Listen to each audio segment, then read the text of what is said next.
He has traveled across space as Han Solo, cracked his whip as Indiana Jones, and chased replicants in a dismal future. He has also been a member of the Star Wars franchise. It has been said that he is useless, and he maintains that he does not even care for fame, despite the fact that he is one of the highest-paid actors in Hollywood. The enigmatic cinema legend Harrison Ford, whose controversies and paradoxes are just as compelling as the iconic parts he has played, is pictured here. Ford's route to the top is anything but typical. He went from being a kid who was tormented to becoming a self-taught carpenter who went on to become a blockbuster star. For what reason did he despise his part as Deckard in the film Blade Runner? In what ways did his traumatic experiences shape his multifaceted personality? And which near-death event most nearly brought an end to everything? So, let's get down to the specifics. In 1942, Harrison Ford was born in Chicago, Illinois, and his poor beginnings may be traced back to his hometown. His mother, Dorothy Nittleman, was a former radio actress who devoted herself to raising Harrison and his younger brother, Terrence. His father, Christopher Ford, worked in advertising, and his mother, Dorothy Nittleman, was a radio actress. From his father's side, Harrison inherited his Irish lineage, and from his mother's side, he inherited his Jewish roots. The family had a rich heritage, and Harrison inherited both of these origins. In a hilarious moment, he made the following remark: "As a man, I've always felt Irish. As a performer, I have always had a Jewish identity." In addition, he inherited his father's fondness for jokes, whiskey, and high-quality attire, but he also possessed an ever-moving energy that prevented him from remaining still. The childhood that Harrison spent in the suburbs of Chicago was not necessarily a happy one. His preference was to spend his time outside rather than in the classroom, and he was not a particularly high-achieving student. He had a hard time fitting in with his peers and frequently had the impression that he was an outcast.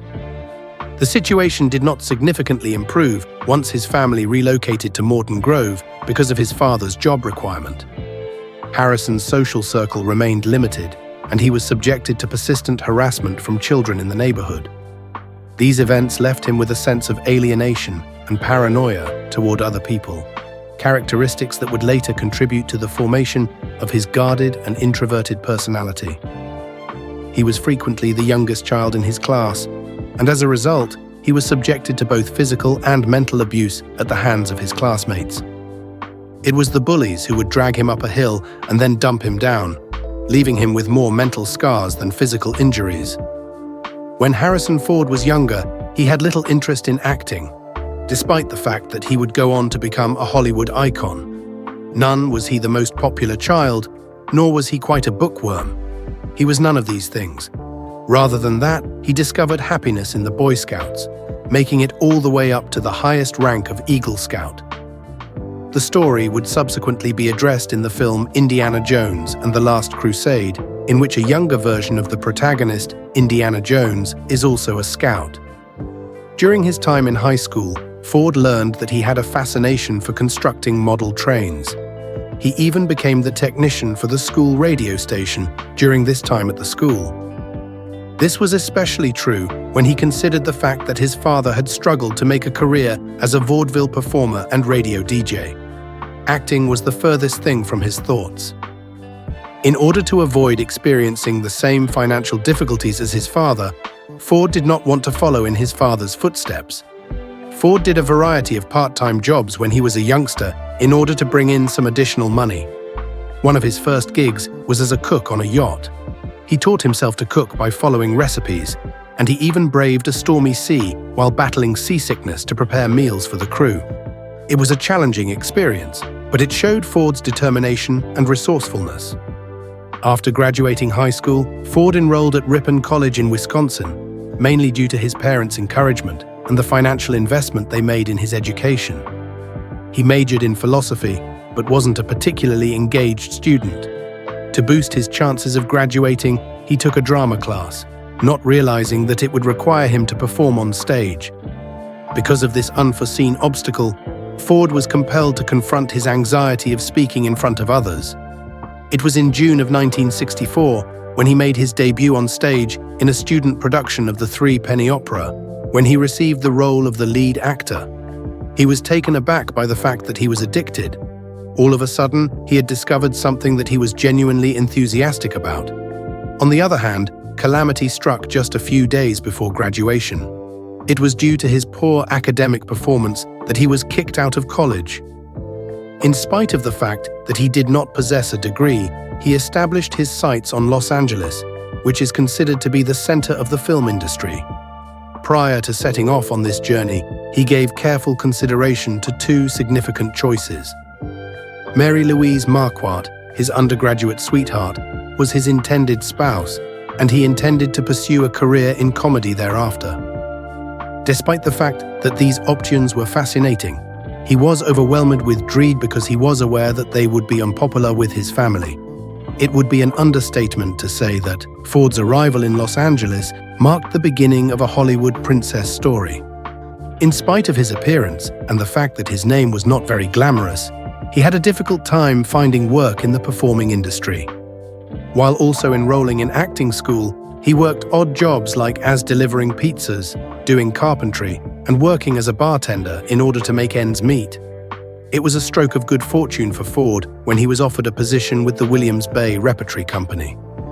Not only did this afford him the opportunity to perform on stage in a professional capacity, but it also provided him with the opportunity to meet the highly regarded acting instructor, William Fuchik, who had previously served as a mentor to the likes of Paul Newman.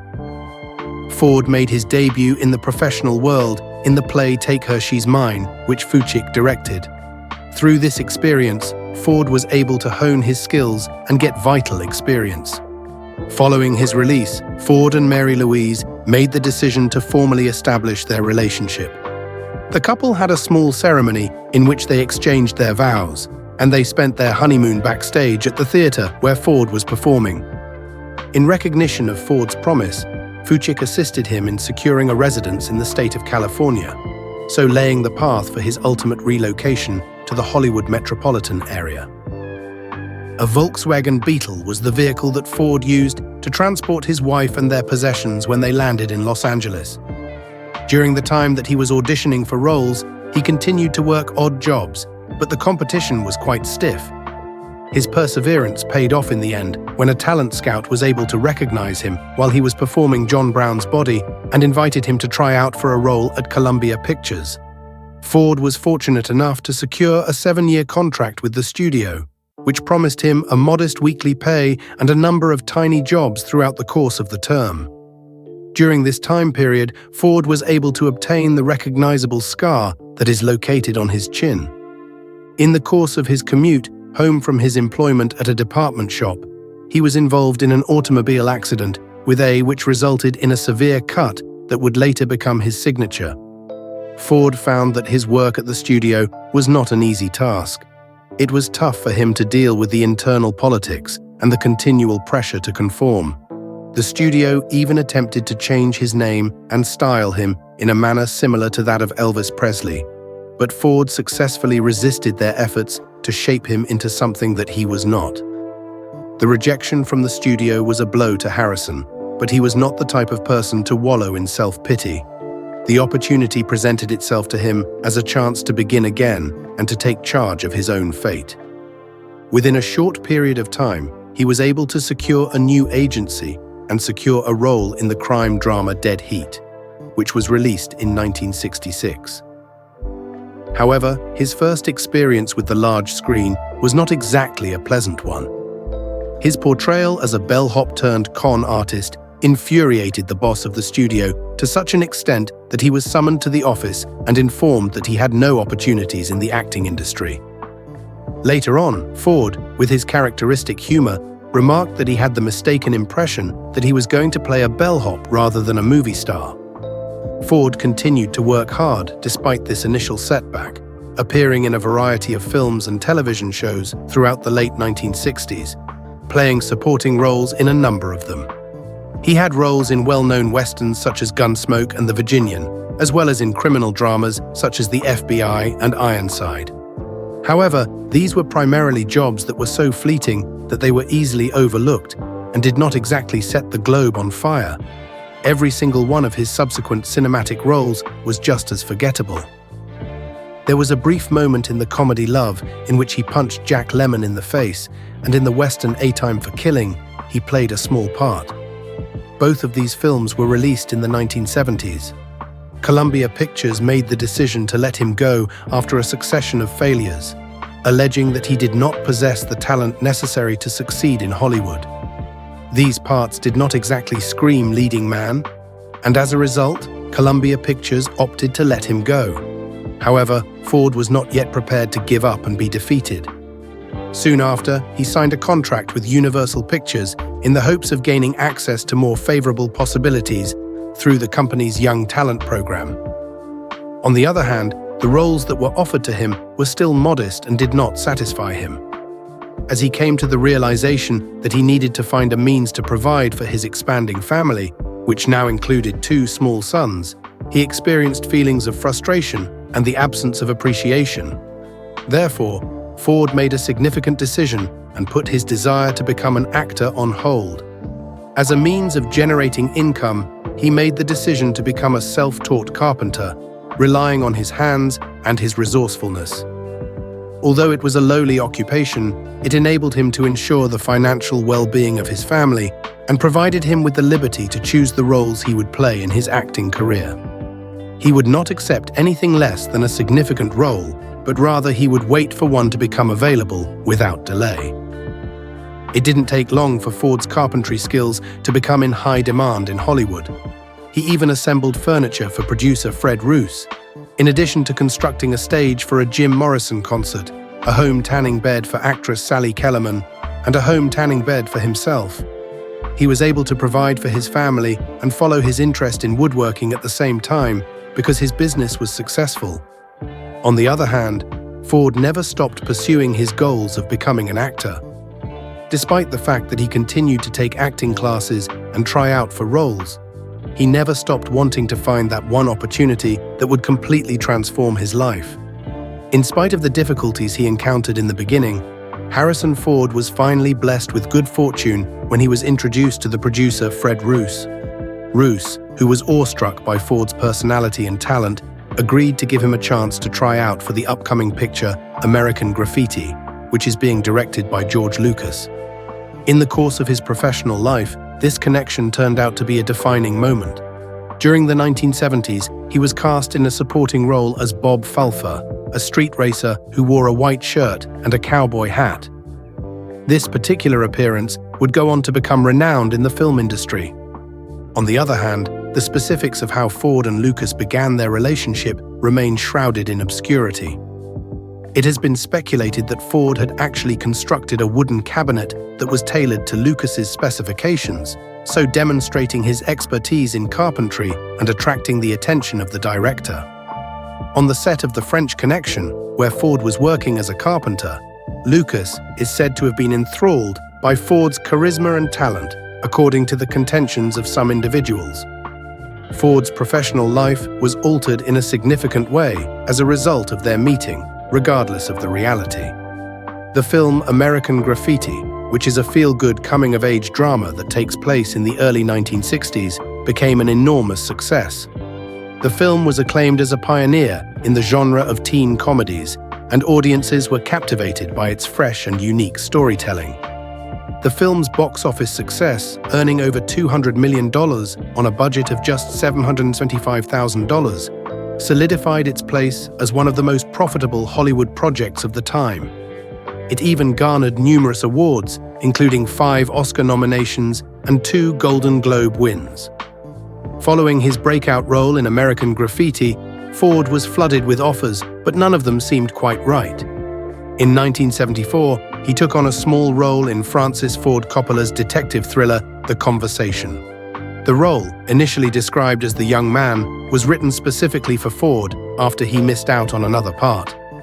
Always looking to add his own flair, Ford asked the costume designer to spend $900 on a unique Brioni suit, aiming to give his character a distinct look. He even suggested to Coppola that his character could be gay, adding another layer of complexity to the role.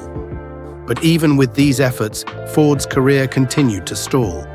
He landed minor roles in films like Love and A Time for Killing, but none of them propelled him to stardom.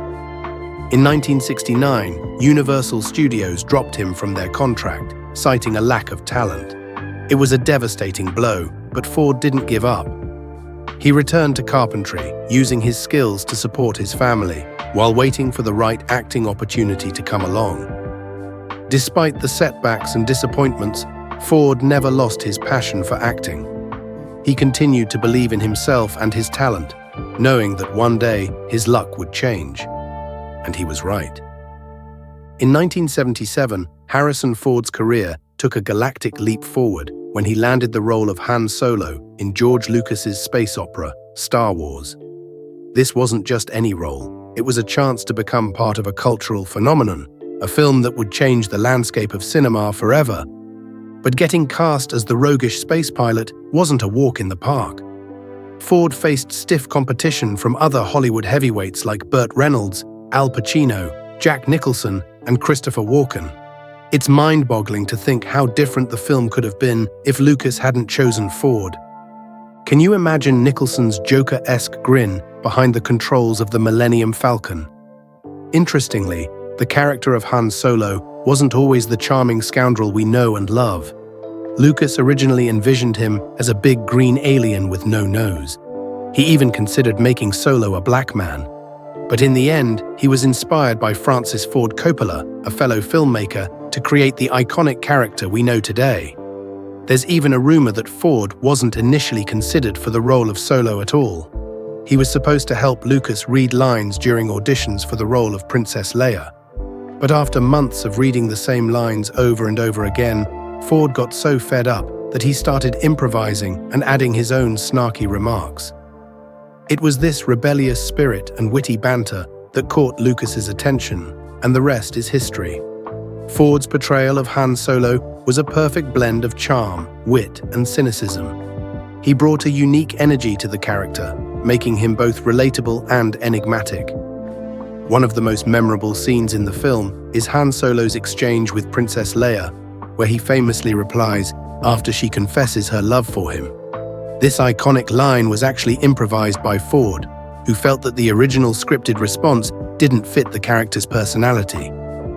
Despite the character's popularity, Ford wasn't a fan of Han Solo. He found him dumb as a stump and didn't see much room for character development. He even asked Lucas to kill off Solo in the final film of the original trilogy, thinking it would add depth and finality to the story. But Lucas refused, worried that killing off a beloved character would hurt toy sales. Despite the success of Star Wars, Harrison Ford's career didn't immediately skyrocket. He continued to take on supporting roles in films like the 1978 war drama Force 10 from Navarone. The film's production was plagued with problems, and Ford himself was unhappy with his role, feeling disconnected from the story. It was a commercial flop, leaving Ford frustrated and questioning his choices. But the following year, 1979, brought new opportunities. Ford reunited with Francis Ford Coppola for a small role in the epic war film Apocalypse Now. The production was notoriously difficult, but the film went on to win 2 Oscars and became a cult classic. It was a step in the right direction for Ford's career. He also landed a leading role in the romantic war drama Hanover Street, replacing Chris Christopherson, who had dropped out. Despite the opportunity to film love scenes, something he lacked experience with, Ford later admitted he hated making the movie and considered it a mistake. It was a box office flop, earning only $1.5 million. Next, Ford took on another leading role in the western The Frisco Kid, alongside Gene Wilder. He played a charming bank robber with a heart of gold, a character originally intended for John Wayne. Unfortunately, the film didn't quite hit the mark with critics, who found the plot underdeveloped and the comedic tone inconsistent. Ford then returned to familiar territory with the sequel, More American Graffiti. While it didn't achieve the same level of success as the original, it allowed him to revisit the character of Bob Falfa and reconnect with the nostalgia of the 1960s. These years were a mixed bag for Ford's career. He faced disappointments and setbacks, but he also had opportunities to work with talented directors and explore different genres. In 1982, Harrison Ford's career took a futuristic turn with the sci-fi classic Blade Runner. The film, directed by Ridley Scott, was based on Philip K. Dick's novel Do Androids Dream of Electric Sheep? It explored the existential questions of what it means to be human in a dystopian world filled with artificial intelligence. The casting process for the lead role of Rick Deckard was intense, with big names like Dustin Hoffman, Gene Hackman, and Clint Eastwood vying for the part. But thanks to Steven Spielberg's recommendation, after working with Ford on Raiders of the Lost Ark, the role went to Harrison Ford. This was a chance for Ford to showcase his dramatic acting skills, and he was intrigued by the complex themes of the film. Philip K. Dick, the author of the novel, was thrilled with Ford's casting.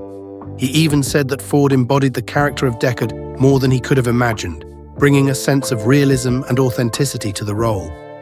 The filming process, however, was not without its challenges. Most of the scenes were shot at night in a studio, and Ford described it as a grueling experience. He was also frustrated with his character's lack of action, feeling like he was playing a detective who didn't do any detecting. The production was further complicated by Ridley Scott's demanding and meticulous directing style. He clashed with everyone on set, from the actors to the crew, from the actors to the crew. Scott's perfectionism and aversion to rehearsals created a tense atmosphere, with the actors feeling stressed and unappreciated. The clashes on set weren't just between Scott and the actors. The crew also got involved. The tension was so high that some crew members even wore t-shirts that said, "Will Rogers never met Ridley Scott," referring to Rogers' famous quote, "I never met a man I didn't like." It was a subtle jab at Scott's demanding nature and his tendency to clash with those around him. Despite the behind-the-scenes drama, Blade Runner eventually made it to theaters. However, it wasn't an immediate hit. Test audiences were confused by the film's complex plot and ambiguous ending, and the studio demanded changes. They wanted a happier ending and more voiceover narration to explain things. It was a tough pill for Scott to swallow, but he had to compromise to get the film released. Unfortunately, even with the changes, Blade Runner flopped at the box office. Critics were divided, some praising its visuals and atmosphere, while others found it pretentious and slow-paced. The general audience, expecting a typical action movie, was also disappointed. It would take years for Blade Runner to gain the recognition it deserved as a cult classic and a groundbreaking piece of cinema. After the Blade Runner debacle, Harrison Ford's career entered a quieter phase. He still worked on various projects, but none of them really stood out. But in 1985, he caught a break with the lead role in the thriller Witness, directed by Peter Weir. The film, about a police officer who protects a young Amish boy who witnesses a murder, was a departure from Ford's usual sci-fi roles. Ford was eager to take on the challenge, and even spent time with the Philadelphia Police Department to prepare for his role. He and Weir worked so well together that Ford agreed to star in Weir's next project, The Mosquito Coast. It was a pivotal moment in Ford's career, proving that he could excel in dramatic roles as well as action-adventure films. Witness was a critical and commercial success, earning 8 Academy Award nominations and 2 wins. Although More American Graffiti wasn't a huge hit, it didn't dampen Harrison Ford's spirits. In fact, his performance earned him praise from critics who recognized his talent beyond the confines of the Star Wars franchise. This recognition opened doors for new opportunities, and soon he landed the lead role in Witness, a 1985 thriller, where he played a police officer protecting a young Amish boy who witnessed a murder.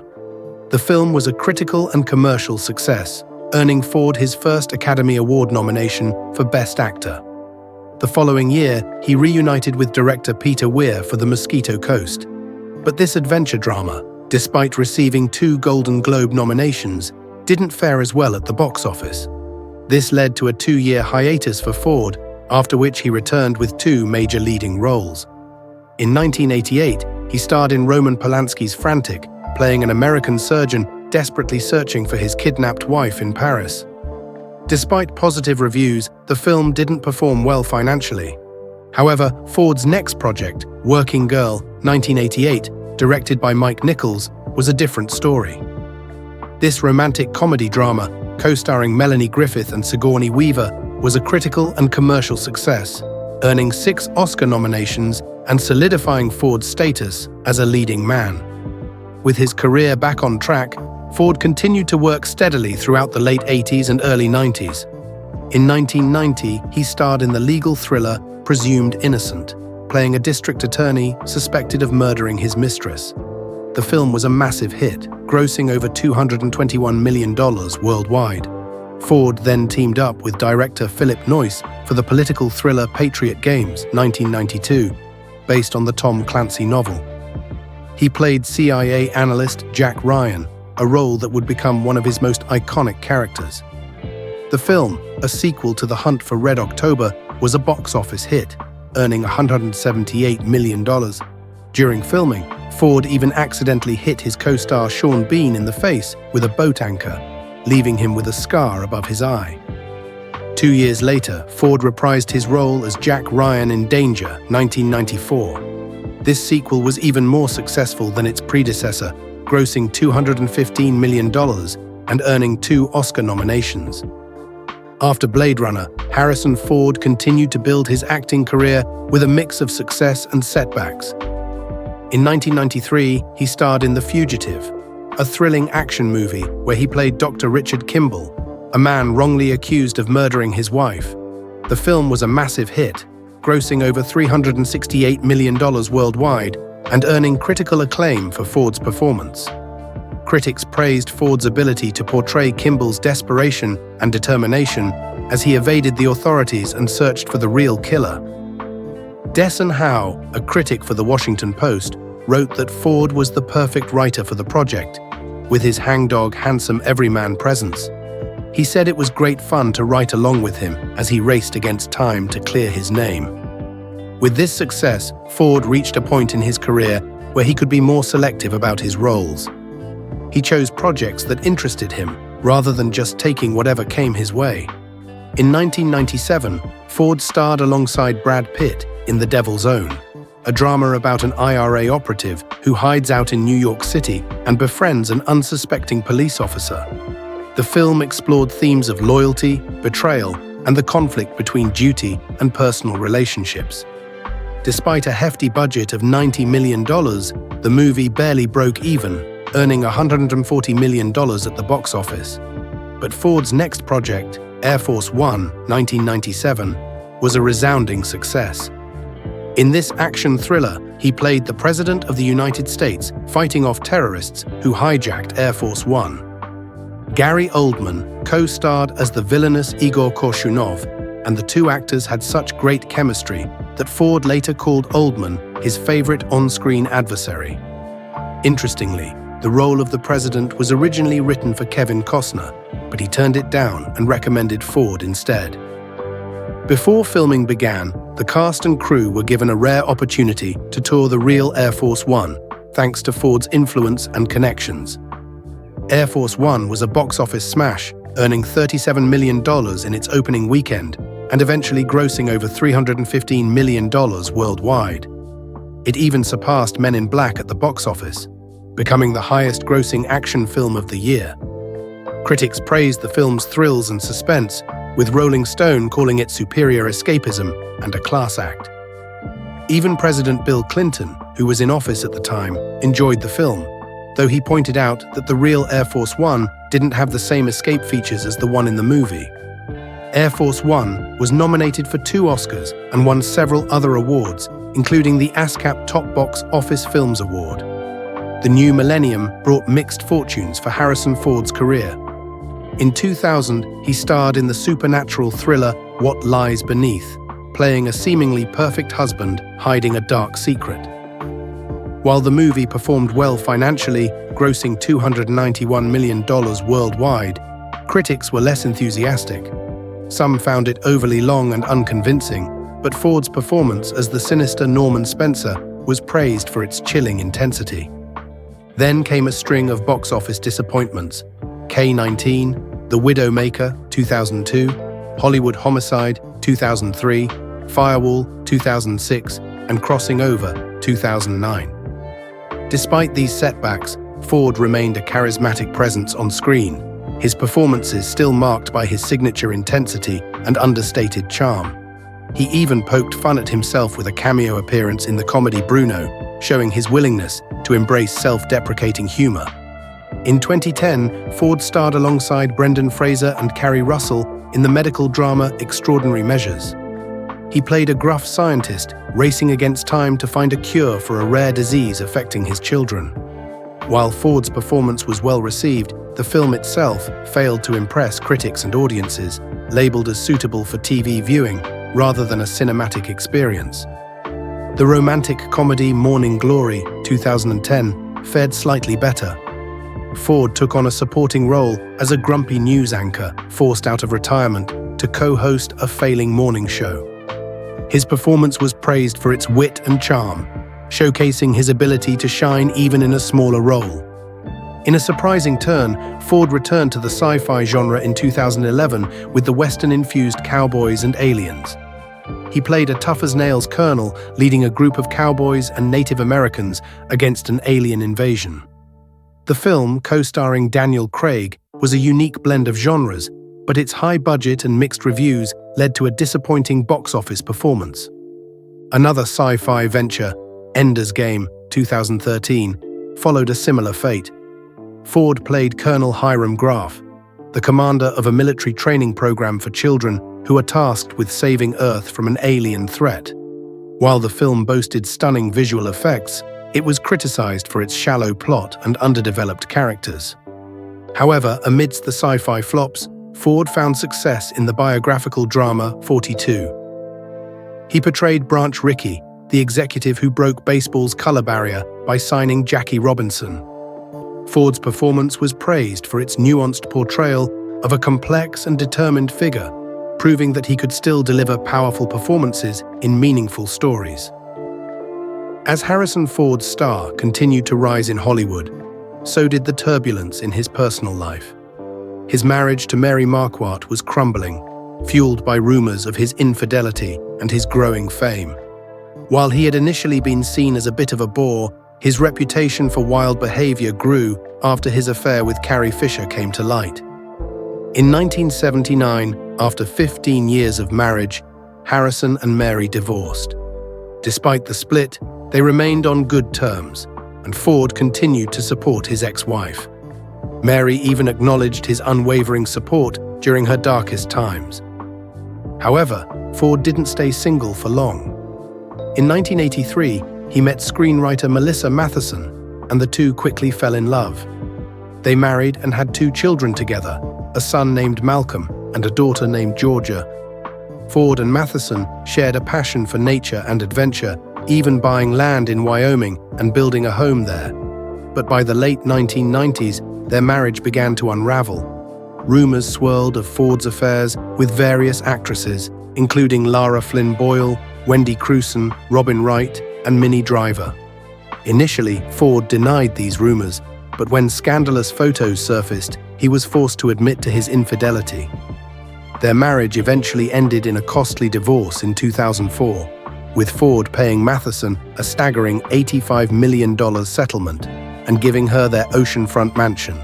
Despite the financial blow, the couple reportedly parted amicably, with Matheson holding no grudges against her former husband. In the years since, Ford has found love again with actress Callista Flockhart, whom he met at the Golden Globes in 2002. They married in 2010 and have a son together. Flockhart shares Ford's passion for flying, and the couple often enjoys adventures together in his vintage planes. However, Ford's love of flying has also led to some dangerous incidents. In 2015, he crashed a vintage World War II plane on a golf course, suffering serious injuries. The accident forced him to reevaluate his life and prioritize his family's well-being. Despite this near-death experience, Ford continued to fly, although his wife no longer joins him on flights in vintage planes. He's also had other close calls, including accidentally landing on a taxiway instead of a runway and crossing paths with a Boeing 737 while piloting a private jet. These incidents, while embarrassing, haven't dampened his love of aviation. Even with 2 decades of experience under his belt, Harrison Ford's career still had its ups and downs. In 1982, he starred in Blade Runner, a now iconic sci-fi film directed by Ridley Scott.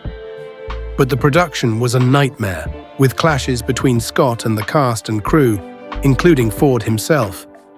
Ford disliked his character, Rick Deckard, and found the experience frustrating. Despite the behind-the-scenes drama, the film eventually became a cult classic, sparking debates about Deckard's true nature that continue to this day. After Blade Runner, Ford's career entered a quieter period, with a few less notable films. But in 1985, he bounced back with Witness, a critically acclaimed thriller that earned him his first Oscar nomination. He even recommended director Peter Weir for the project, and their collaboration was so successful that Ford agreed to star in Weir's next film, The Mosquito Coast. Unfortunately, The Mosquito Coast flopped at the box office, despite receiving 2 Golden Globe nominations. This setback led to a 2-year hiatus for Ford, after which he appeared in 2 films in 1988, Frantic and Working Girl. In Frantic, he played an American doctor searching for his kidnapped wife in Paris. The film received positive reviews but underperformed at the box office. Working Girl, on the other hand, was a hit, earning 6 Oscar nominations and showcasing Ford's comedic side. From then on, Ford maintained a steady pace, starring in 1 film a year until the late 90s. Some notable projects included Presumed Innocent, 1990, where he played a district attorney suspected of murder, and the Patriot Games and Clear and Present Danger films, where he portrayed the iconic CIA analyst Jack Ryan. These action-packed thrillers were box office successes and solidified Ford's status as an action star.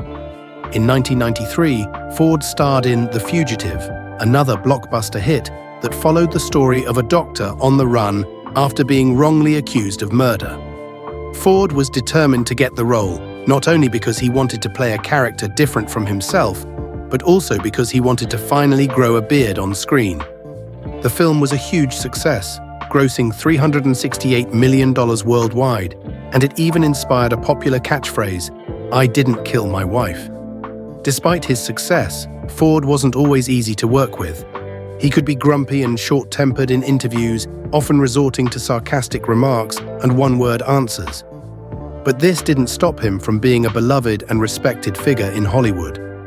In 2008, Ford returned to the world of Star Wars in The Force Awakens, reprising his iconic role as Han Solo. While initially reluctant to return to the franchise, he was persuaded by director J.J. Abrams' vision for the film. This time around, Solo met a tragic end, sacrificing himself to save his son.